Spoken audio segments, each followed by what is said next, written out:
So our next speaker is going to be Matt Snyder from VMware. So going from sort of interesting and different responses that people can take to attack techniques, we have another theme today of interesting use cases, which we're always intrigued by. So attacks focused on the behaviors of external threat actors, but our next speaker is putting it to use in the important space of insider threat. Please welcome to the ATT&CKcon stage, Matt Snyder. Thank you, everyone. I'm really excited to be here and discuss this really important topic. So over the last few days and even into today, we've heard a lot about external adversaries and what they're doing and how we can use attack to defend against them. And I'm here to talk about one of the biggest adversary in everybody's environment, and that's our insider threat. So this talk's broken into 3 sections, and we're going to build upon each section as we go through. There's a lot of slides. I'm going to fly through some of them just so we fit our time formatting, and I'm happy to make these slides available after the talk. So the first thing, like I said, everybody has an insider threat problem. It doesn't matter what industry you're in, and it doesn't matter what size your organization is. And that threat over the last few years has really grown significantly. Here I'm showing 2 reports, one from Code 42 and one from Hitachi ID, that's really showing how this threat has evolved. Since the beginning of COVID, we've seen this big shift in employees' attitude towards their body of work. They now believe that this work belongs to them, not the company that they work with. And when they leave that organization, they feel comfortable taking that information with them. And we're in the middle of the Great Resignation. So as you can see from this other metrics, that over half of companies left. We need to build a program that's going to rely on more technical abilities that we develop ourselves. But sometimes we struggle with getting started, and it looks a little bit like this. We're looking for that any key to get our foot in the door so we can start doing this. And then what ends up happening, we don't have that framework, we don't get started, time flies, and we end up being rolled onto different initiatives, and before we know it, nothing was ever done, and the program's left where it's continued to be. But what if we took something like MITRE ATT&CK and we map that to our insider threats? Because when we look at the insider threat cases, they're not that different from the things that we're seeing here. They operate in similar ways as an adversary, because what is an adversary trying to do? They're trying to look like an employee so they can carry out their attack longer. So instead of building our own insider threat program that's completely devoid of anything that already exists, we've treated it like this own individual problem that needed its own solution. We needed its own tools. We had to treat this completely differently. And then we've kind of come to the realization at many organizations is this is just too complicated of a problem to solve, so nothing ever gets done with it. But what if we looked at it like this? Here we have an insider that's more focused on exfiltrating data.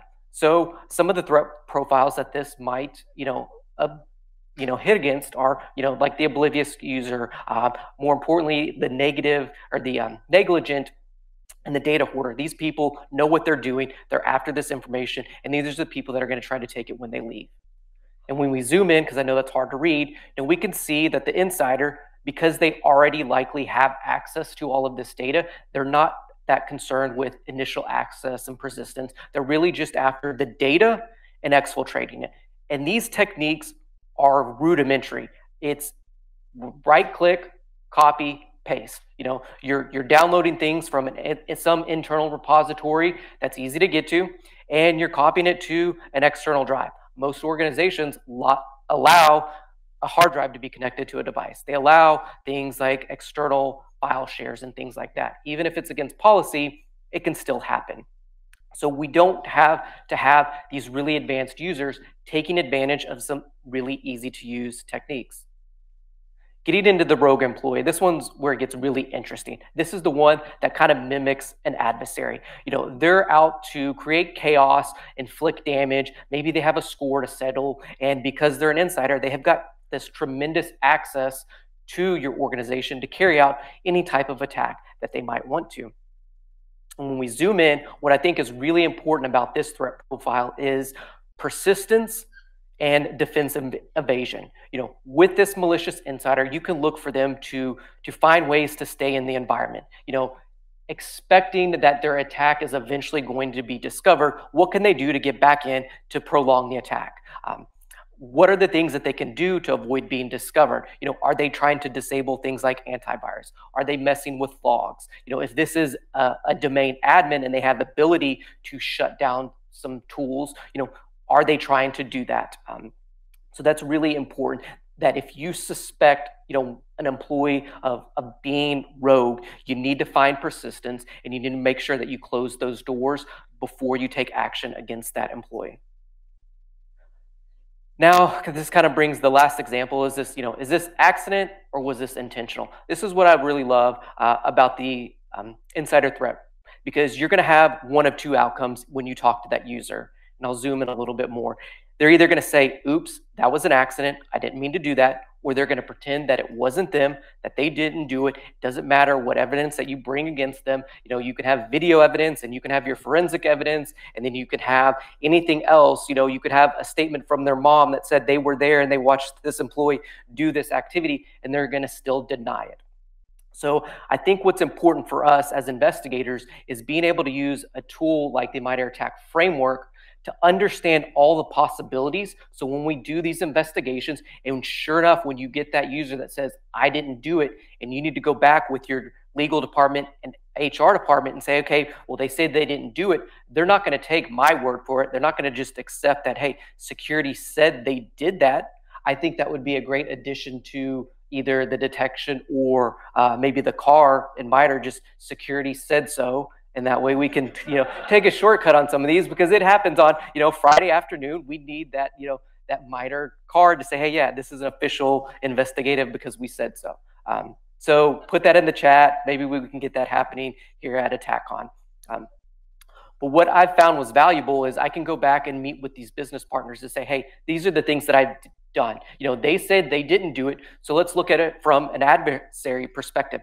We don't see anything from initial access. That all looks good. Everything looks in line. We see no indicators there. We don't see any indications that something malicious is being executed that would give a third party a foothold to carry out this attack. We don't see any lateral movement, so they're not coming from anywhere else within the environment.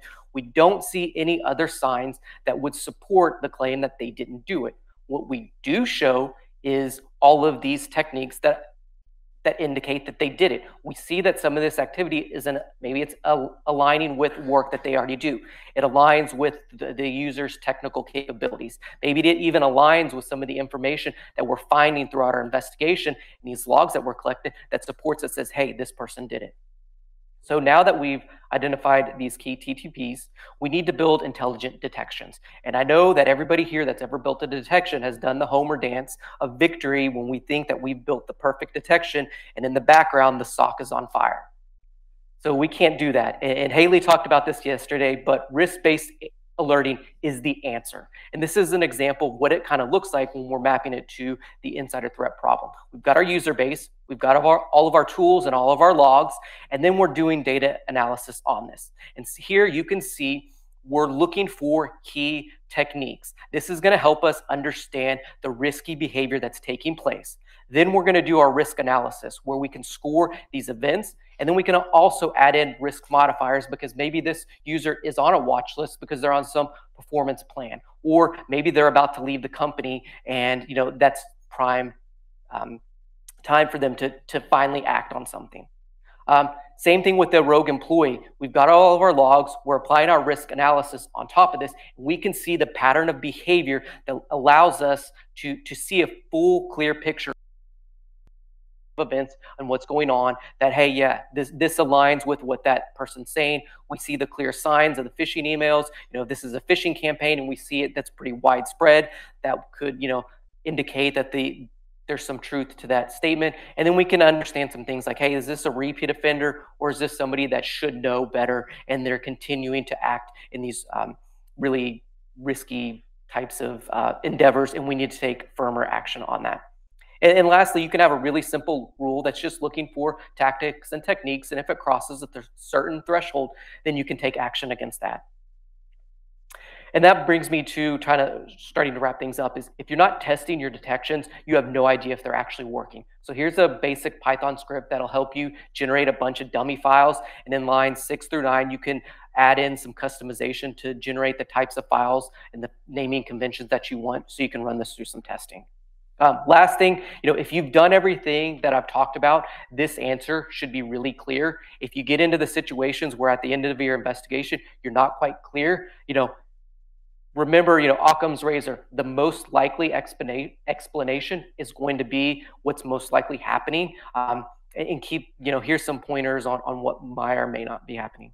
And then wrapping it up, prioritize and execute. There's a lot of tactics and a lot of techniques that you need to cover. Start with the ones that are most important to you. Look at your previous cases, map those to there so you can start to pay down some of that technical debt in your investigations, and then you can grow your program with the time that you're saving there. You've got to work with your business. You need to understand what's important to them because you can't bring cases that don't matter. And then the last thing is follow the attack pattern. These are proven techniques of risky behavior. When we start to align to that, it gives us two things. It gives us greater confidence in our investigations that we're finding everything, and it's allowing us to save time because we can front load these investigations by finding these things in our logs and being proactive versus being reactive.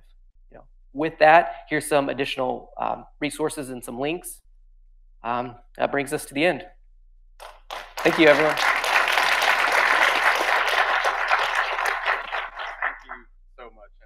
This is a topic that resonates with all of us, exactly as you said, whether it's an accident or intentional or rogue employee. It really is something that we have to really bake into our own threat models. And I love what you said in terms of a lot of the practices and a lot of the operations and processes we already have apply. You just have to think about the problem a little differently. Exactly. So, yeah, thank you so much. Yeah, thank you. I'm happy to be here. Thanks, everyone.